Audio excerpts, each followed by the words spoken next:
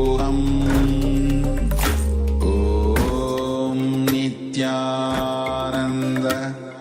Paramashivoham Om Nithyananda Paramashivoham Om Nithyananda Paramashivoham Om Nithyananda Paramashivoham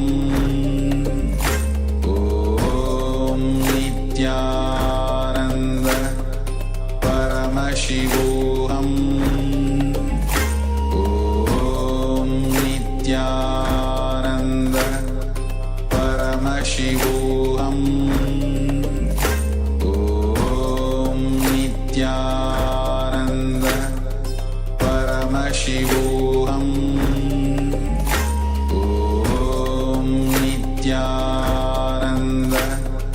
Paramashivoham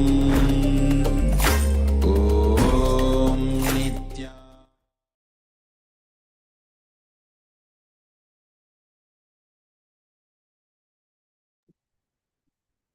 Yes.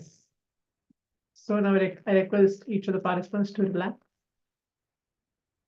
and remove your eyelids if you're keeping your eyes closed. Just relax. Please open your eyes.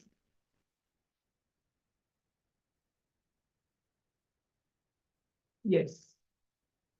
So how many of the participants were able to manifest? You can check or feel or to see within your own body.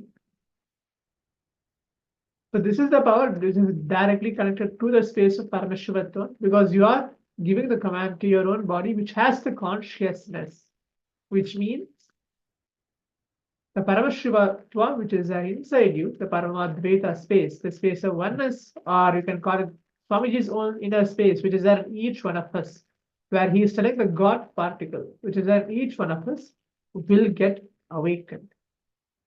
If you're still not able to feel see any difference, not at all a problem. We're going to have multiple different rounds throughout the entire day of today's Paramashivoham. But give a try. Make sure you connect yourself in the space of oneness. More and more we manifest ours, more and more we get closer to Paramashiva. So now in the next session, we're going to understand about Dharana, Dhyana, Samadhi. So I can say participant has put a message. What is the major incompletion that Swamiji wants me to complete?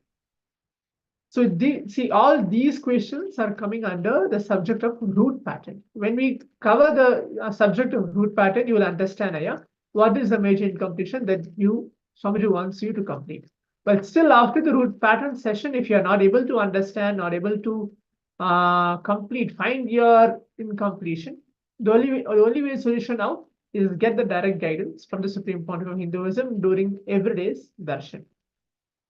So now let's enter a video where we're going to understand directly revealed by Swamiji on the subject of Dharana, Dhyana, and Samadhi. So these three tools. We covered up Patanjali, the Patanjali Yoga Sutras, the first.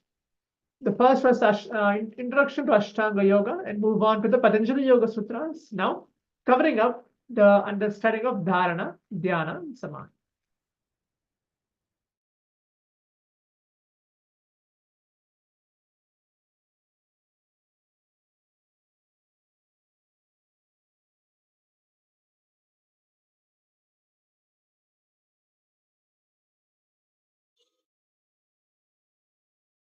Today's sutra is 113th sutra in Patanjali Yoga Sutra. And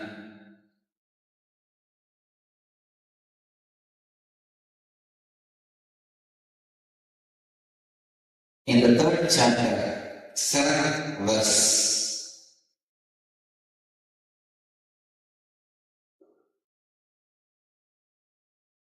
Trayam Antarangam Purvebhyaha.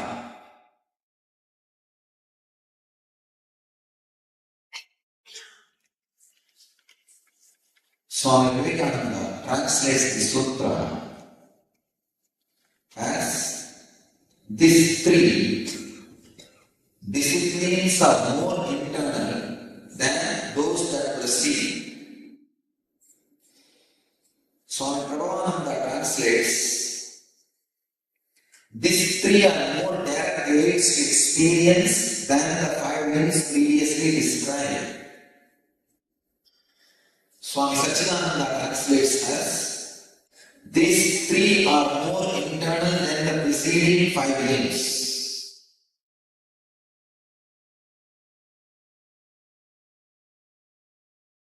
I will try to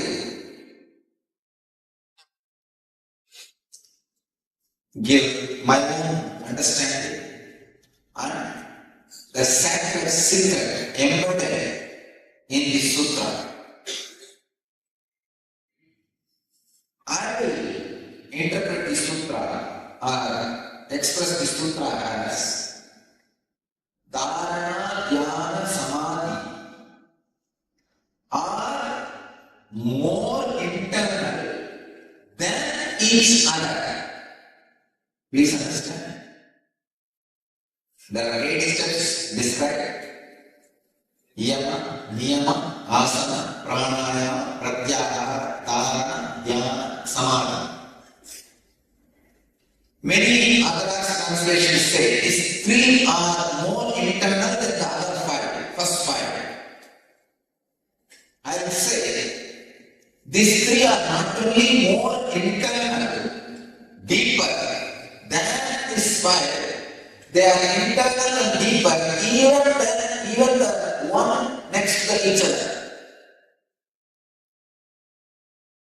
This Dharana, Dhyana, Samadhi is not only more deeper than the Yama, Niyama, Asana, Pranayama, Pratyahara. They are deeper. Dhyana is deeper than Dharana. Samadhi is deeper than Dhyana.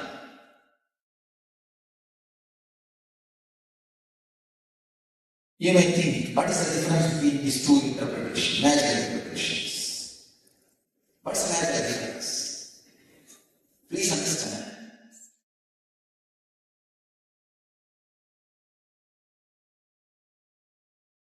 The difference between the first 5 steps and the last 3 steps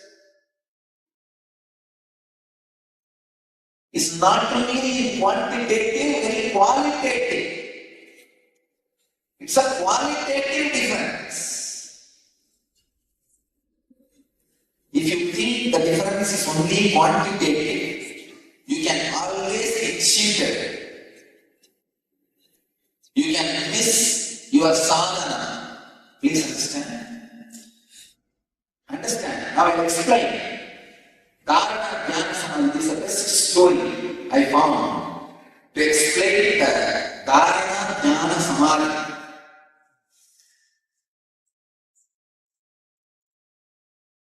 Dharana means the object on which you are concentrating or putting your awareness, the stuff out of which you are made and the object, the stuff out of which the object is made, these 2 feels connected. That is Dharana. There is an example in Vedanta. If you pour the oil from one cup to another cup, how in an unbroken way the oil flows. Same way the mind flows. That is called Dharana.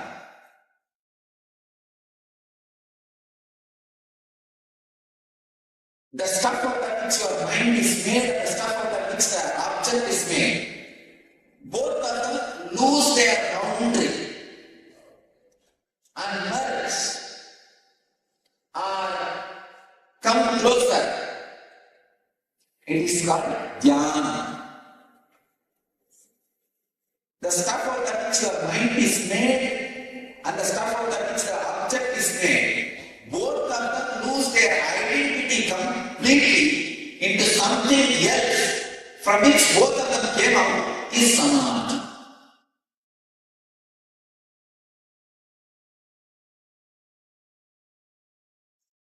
So the difference between dharana, dhyana, samadhi, a clear technical understanding is required before you proceed and experience those states.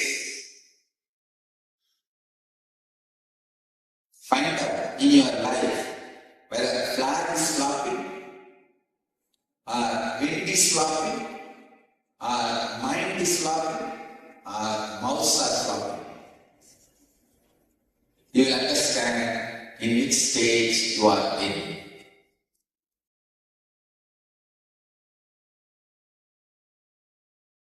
यदा विनियतं चित्तम् आत्मन्येवावस्थिते निःस्पृहः सर्वकामेभ्यो युक्त इत्युच्यते तथा. Ability to learn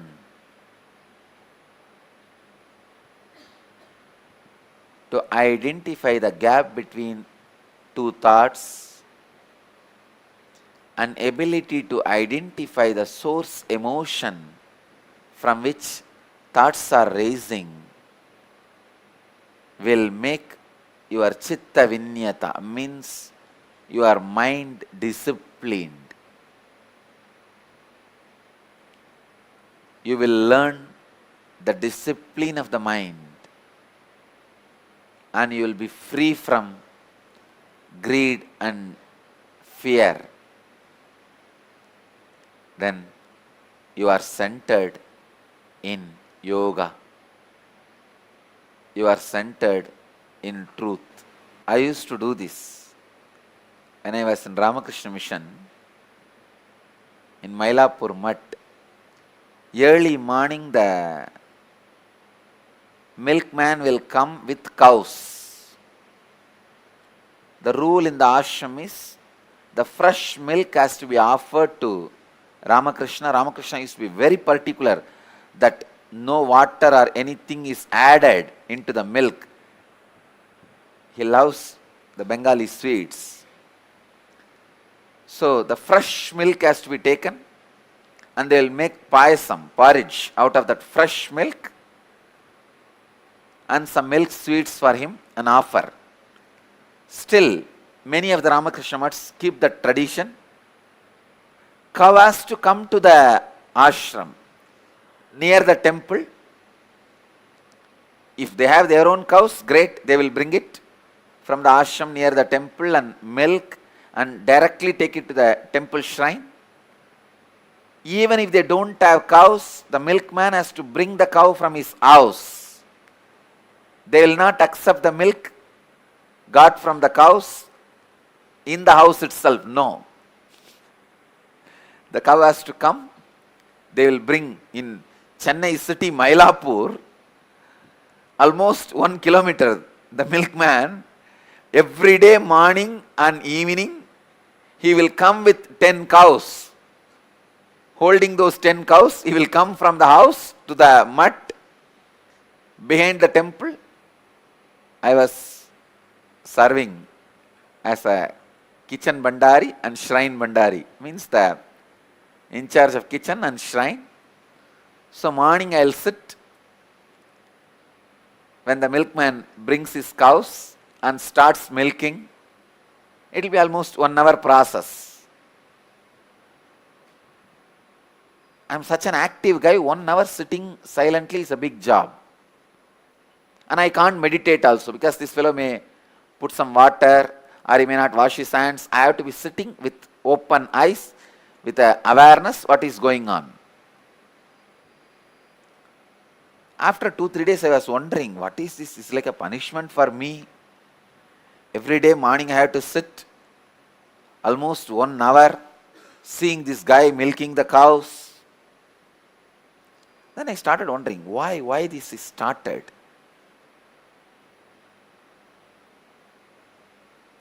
I understood two things. One, the ability to maintain a discipline by the Ramakrishna mission.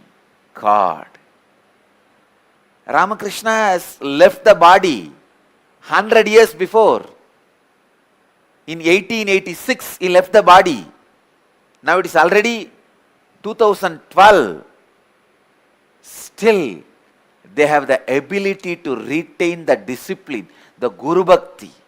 God. Still, this handful of sannyasis are able to retain even such a simple.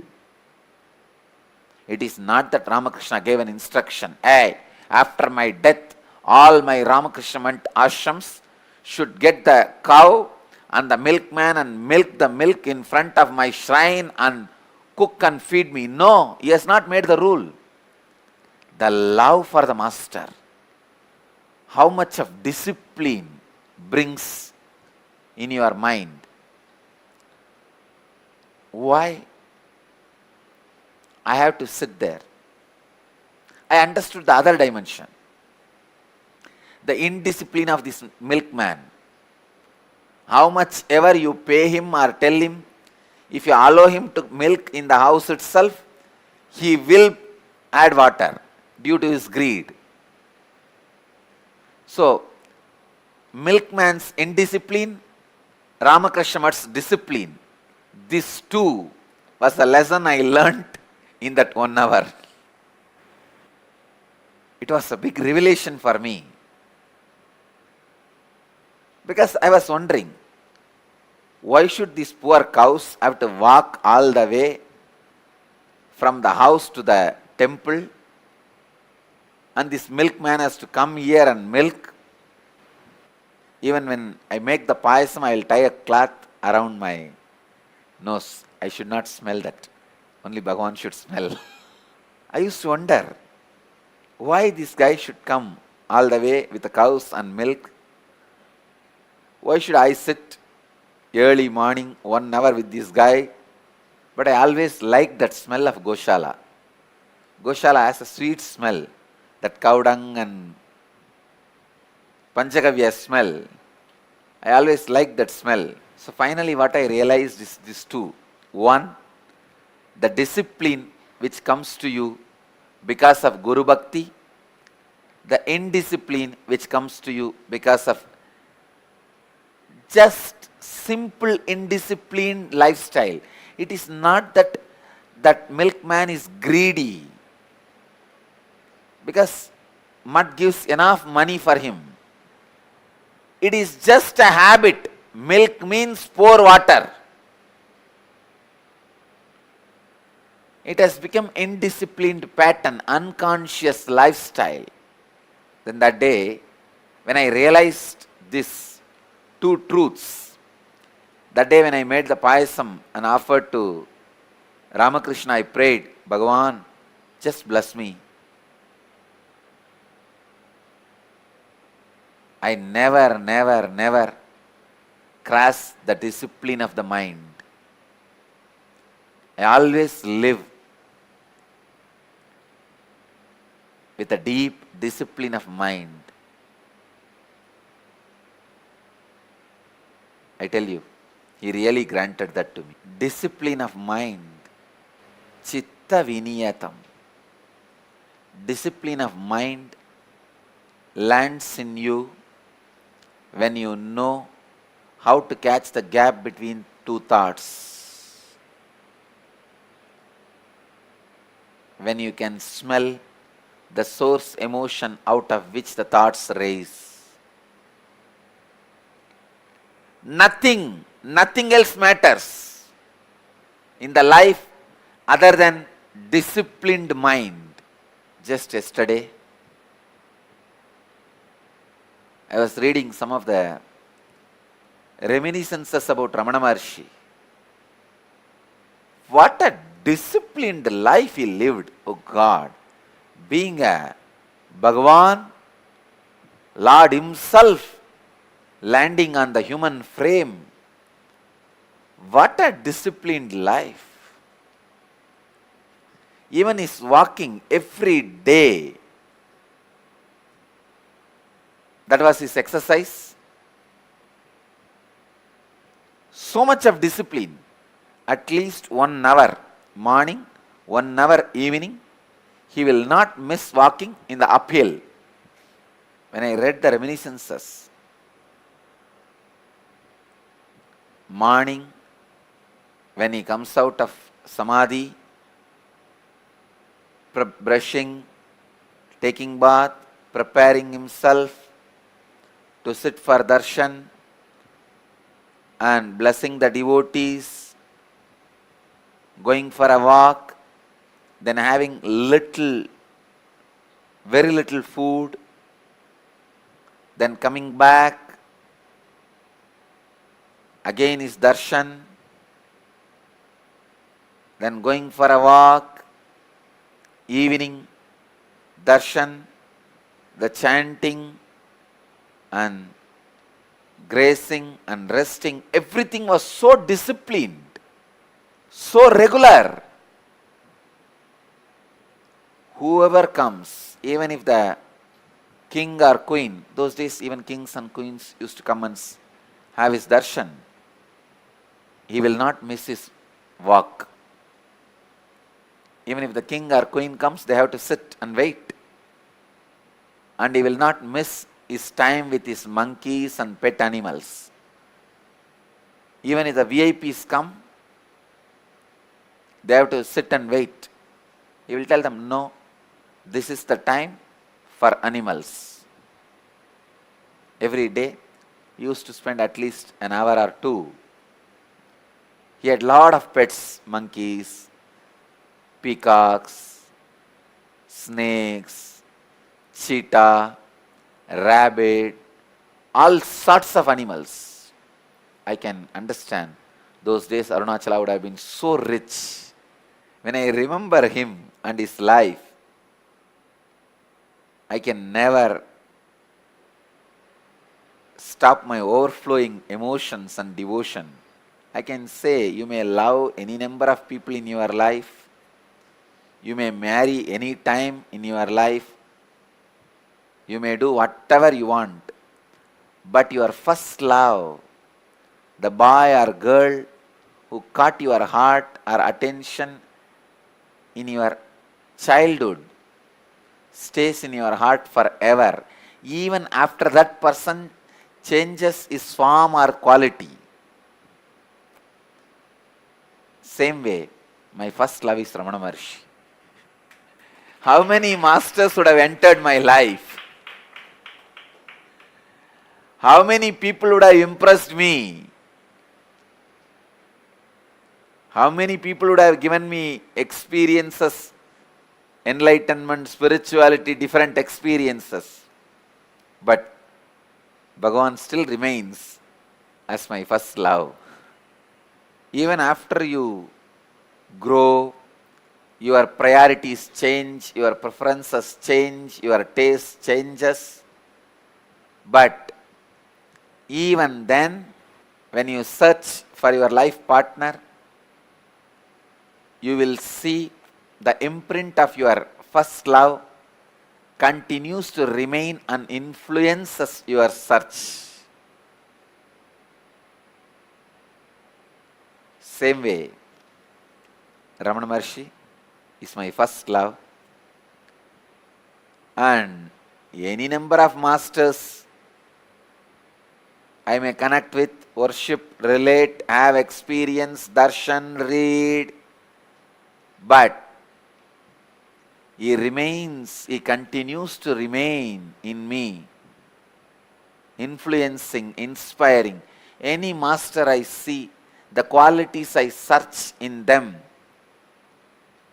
is the qualities of Ramana Maharishi. Only with that scale I measure or judge, understand whether he is a master or not. If I just live like him and die, I'll feel I am fulfilled. What a discipline. What a life. You need to understand an important thing. Your mind is universe. Universe is your mind. Even though Shiva doesn't give you any intellectual theories, concepts separately, he gives all the truth when he gives the techniques. It's an important thing you need to understand. The key or the essence of this sutra is mind and universe are one and the same. What you think as mind and what is universe, what you perceive as universe, both are one and the same. Please understand. Sometime, because of your pain or suffering, you may say, how can this universe be directly connected to my mind, Swamiji? That is independent and my mind is separate. Whether you understand or not, truth is truth. A small story. One rabbi, after his retirement from the service, he went to hotel, want to fulfill his lifelong fantasy of eating pork.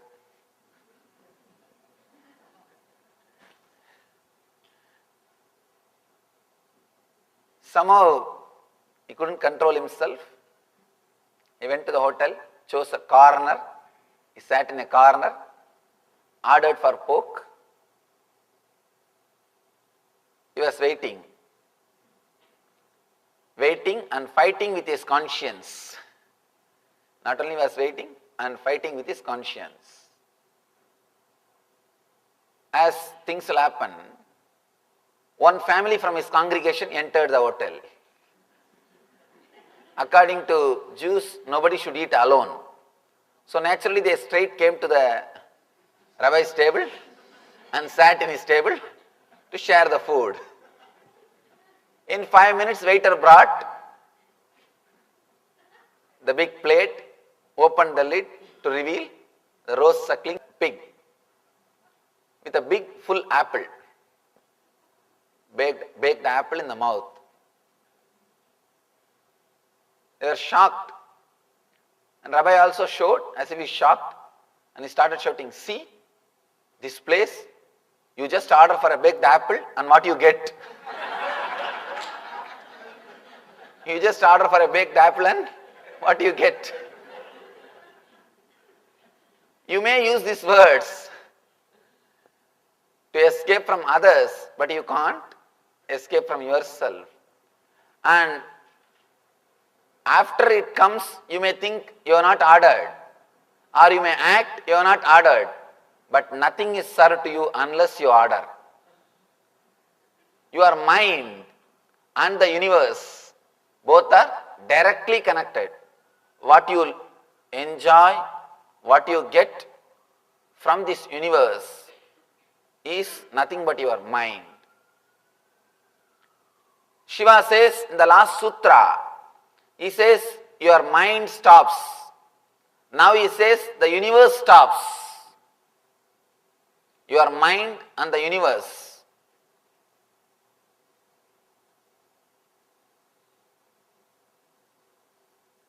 In Vedanta we have a beautiful word, Drishti Srishti and Srishti Drishti.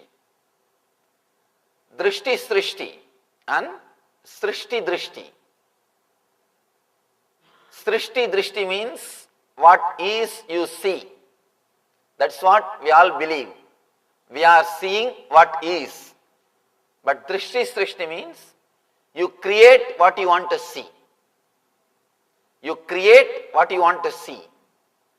It's a little deeper level truth, difficult to understand with our ordinary logic, but truth. Whenever the mind stops, universe stops. Raman Maharishi explains this concept beautifully, this truth. Raman Maharishi explains beautifully. Whenever your mind is not functioning, the world is not functioning. The world will not function. You can see in your life. When you are in the dream space, that looks as reality. When you are in this space, this looks as reality. When you are here, this looks as reality. When you are in dream space, that space looks as a reality. When you are in deep sleep, nothing is reality. Neither dream world nor this world.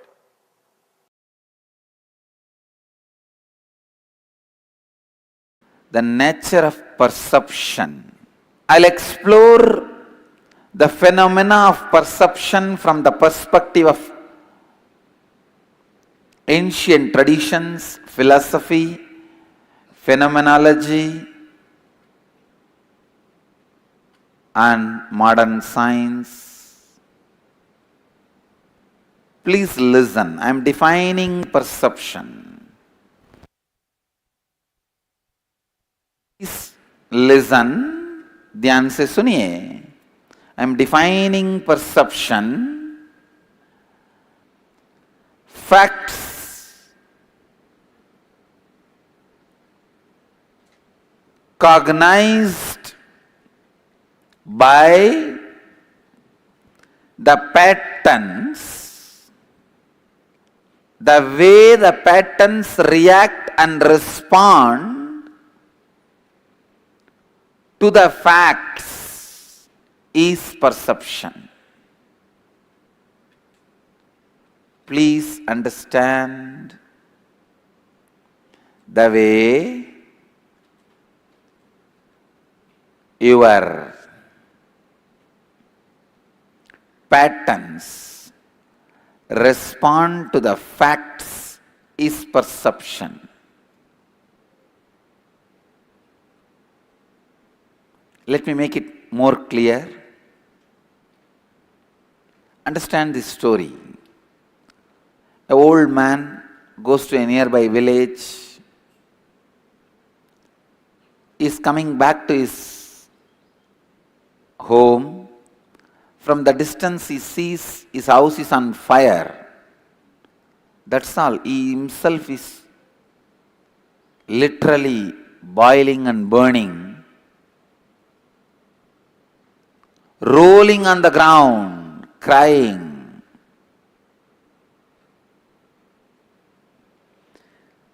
One of his sons came to him and said, "Why are you crying, Dad?" This fellow says, "Oh, my house is on fire, my house is on fire." The son reminds him, "Don't you remember? Just yesterday we sold the house." Immediately got up and he became completely all right. He's okay now. All his suffering, pain, everything disappeared.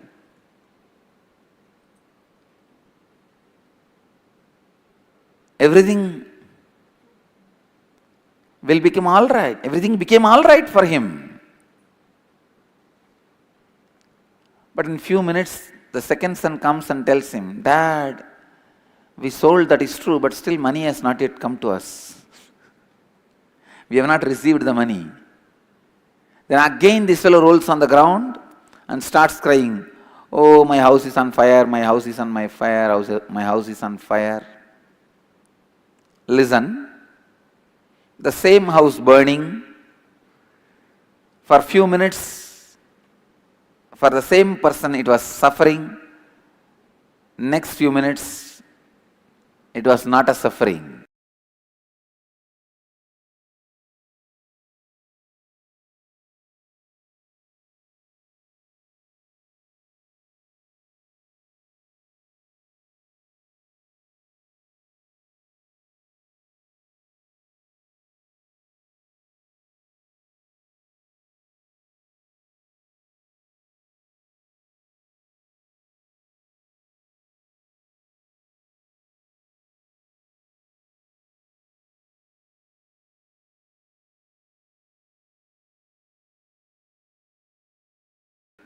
Then again, really, perception happen. Act, just without work, materialism, living with ethics,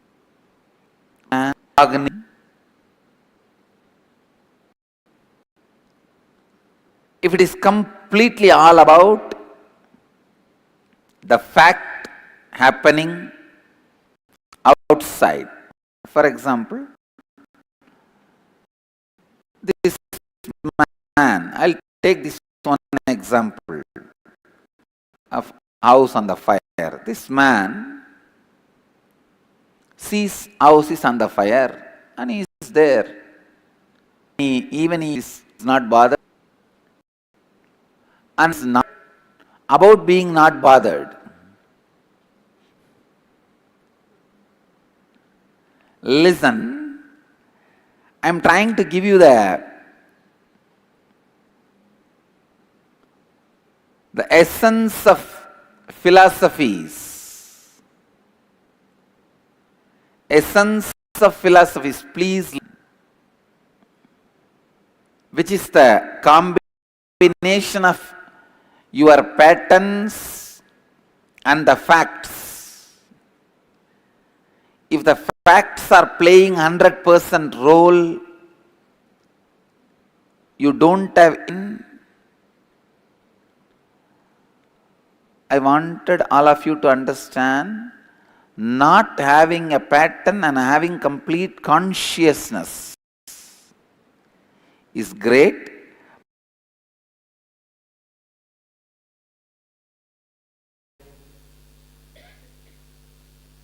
Internalize these two words, because I am going to use these two words again and again. Drishti, srishti, srishti, drishti.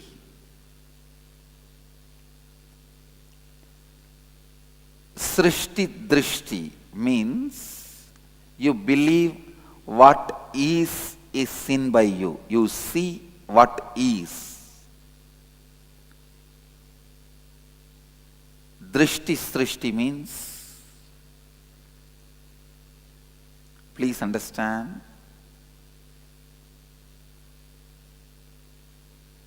drishti, srishti, srishti, drishti.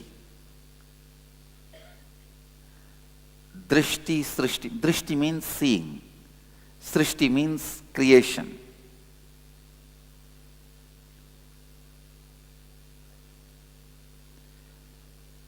Sometimes you believe what is, the creation is, and you are seeing it, which most of us cognize most of the time. Most of us always feel it is there, I am seeing, so I am caught, I don't know what to do. Feeling powerless.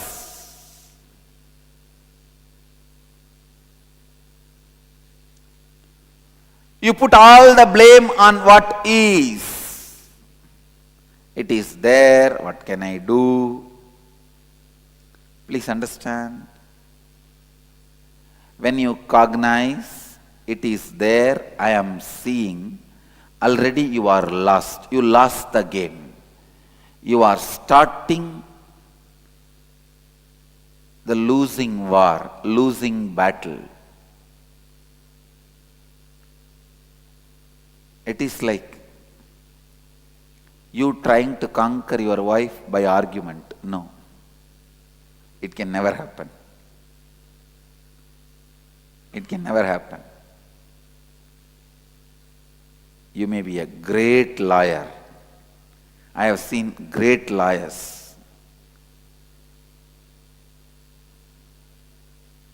You can be great liar in the court, convincing any judge with any argument. But you can't win the argument in the house. The moment you cognize what is perceived by me, the possibility for transformation is closed. The possibility for enlightenment is closed. But good news is, it is not true. Please understand, the moment you cognize what is seen by you, bad news is the possibility for enlightenment is closed. Possibility for transformation is closed. Good news is it is not true. You are not seeing what is. You are only seeing what you want. It is always drishti srishti. You create what you want. It is not you see what is, you create what you want.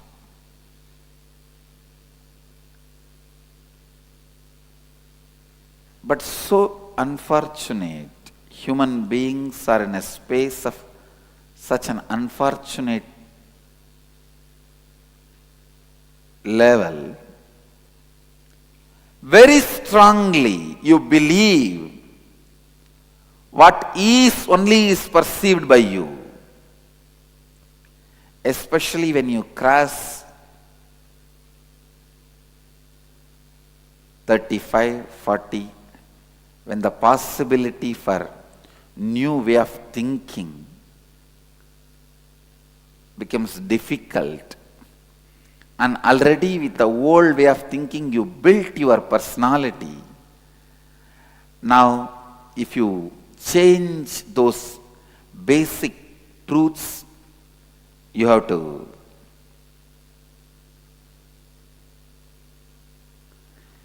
change your whole existence. You have to change your whole life, which is too much. Please understand, your every suffering and every ignorance is because of your decision which you made due to some other vested interests. Why you do not want the transformation? Because transformation means now literally the earth on which you are standing for last 40, 50 years will shake. Many things with which you consoled yourself as you are a success. That's one of the biggest delusion we create around us. We cannot bear the truth that we are not success. So we have to constantly make us believe we are success. To make us believe we are success internally, we go on planning, looking, altering, and continuously convince us to believe the ideas with which we built the life is right. See, so many people of my age and my colleagues are all don't have all these things. I have all this, so I am successful. But one corner of your mind laughs at you. No. But the other side, no, I am successful. It's a complete. You don't know which side to support.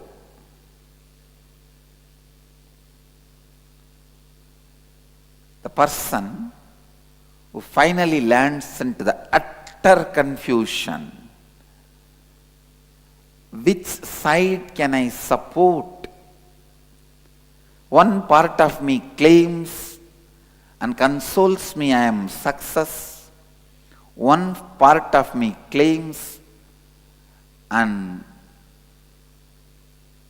condemns me as a failure. Which part can I support? If you are in utter confusion, be very clear. The seeking has started in you. If you have not yet faced the confusion, the possibility for transformation is not yet opened. First thing any person has to face in the life for enlightenment is the utter confusion. Am I successful being or am I failure? As long as you are convinced, you see what exists, you will not have this confusion. And we are also afraid of entering into the confusion. We do not want to rock the boat. No. It's all going well. Why unnecessarily create problem? You do not want to come to terms with the reality. You do not want to take any argument which is raising in you to the logical conclusion. Please understand, how many of you cognize, how many of you postpone taking any logical arguments in you to the logical conclusion? When the arguments raise, you postpone it, you push it aside. You don't want to take it to a logical conclusion. You suppress it, you push it under the carpet. How many of you do this in your life? Raise your hand. It's life. Look in. Anything you push it under the carpet without taking to the logical conclusion becomes mechanism which restrains your possibility. Please understand. The pattern of not reaching the logical conclusion is what I call life imprisonment. It is life imprisonment.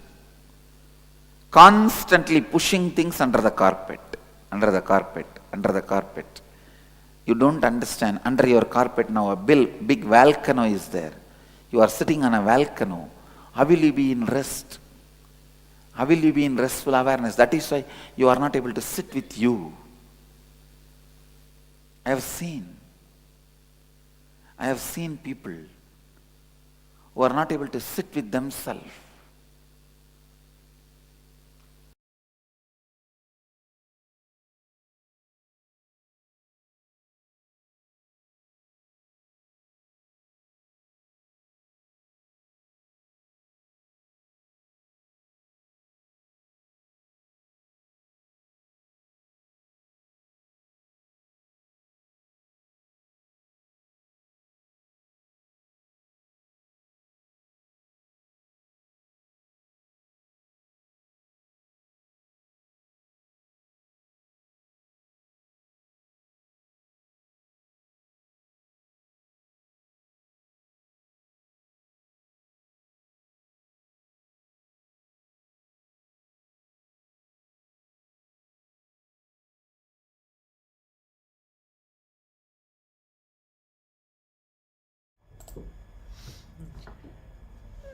Yes.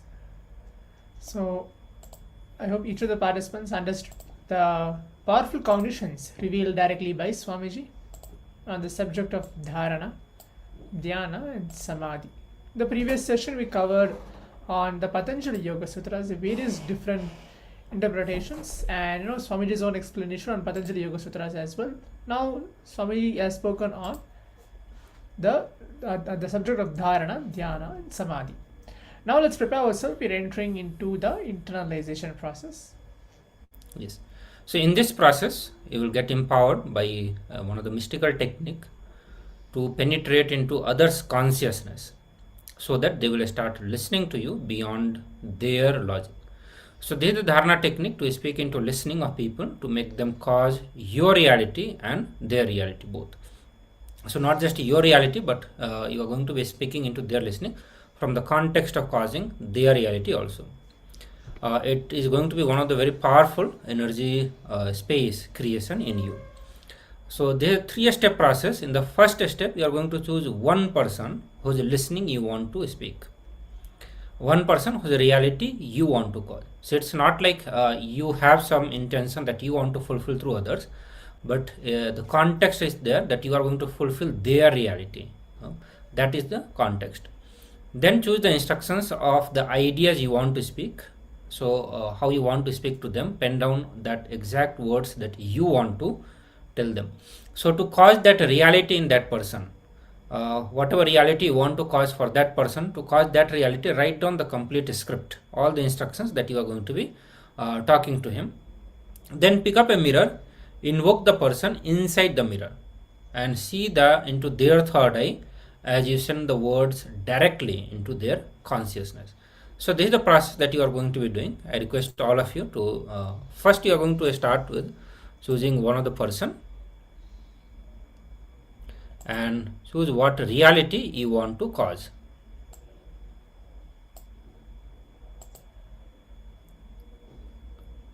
Once you have chosen that, then start writing the script, the instructions that you are going to be talking to that person. And then pick up a mirror, invoke that person in the mirror, look into his third eye and send the words through your third eye into his third eye. So let us start now.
Yes. So I think that was a good time for all the participants to perform the internalization exercise that we did. Now let's prepare ourselves. We're going to move on to the power manifestation, manifesting the Shaktis of Paramashiva. We're going to manifest the power of consciousness or matter in this particular round. So let's quickly, now you can get any object, any small object where you can keep it on your palms. Let's quickly go and get there and come. It can be a fruit, it can be any small object. Best is coconut if you have in your house. Please get the coconut and be seated. We're going to manifest the power of consciousness or matter. Let's do that.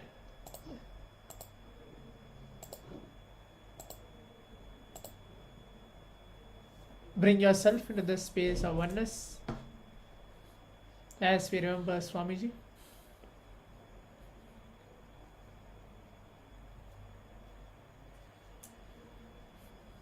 So at this point of time, what we're going to do is we're going to keep our eyes closed. Okay, we're not going to look at the coconut or look at the object in which you're holding. Keeping your eyes closed, just visualize any problem which you're facing right now. It can be any small problem. Maybe if you're feeling, keep it as if you're having a cold or you're having a cough that is disturbing you a lot. That is disturbing you a lot right now. So what you're going to do is you're going to close your eyes. You're going to remember that very problem and drop it at Swamiji's feet during this power manifestation and declare that very will, the very will persistence telling that Swamiji, if the coconut moves or if the object actually moves and falls, the problem in which, whatever problem I'm having, it's healed. If not, there is something is there in me which I need to complete and I need to become more conscious. So let's take that as a conscious sankalpa within ourselves. Keeping our eyes closed, chanting the Mahavakya, and let's begin the power manifestation now. So we can see the valid result happening in front of us. It's not like, okay, just the coconut is moving and or the object is moving, but nothing is happening to each one of us. There should be something is happening in each one of us. Now let's chant the Mahavakya and begin the power manifestation. Paramashivoham Nithyananda Paramashivoham Om Nithyananda Paramashivoham Om Nithyananda Paramashivoham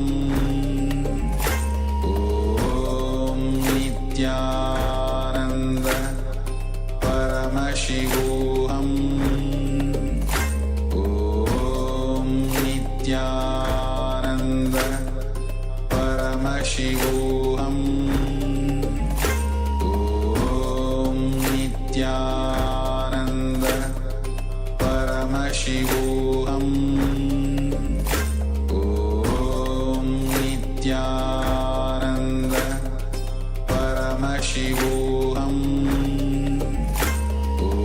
Om Nithyananda Paramashivoham Nithyananda Paramashivoham Om Nithyananda Paramashivoham Om Nithyananda Paramashivoham Om Nithyananda Paramashivoham Om Nithyananda Paramashivoham Om Nithyananda Paramashivoham Om Nithyananda Paramashivoham Om Nithyananda Paramashivoham Om Nithyananda Paramashivoham Om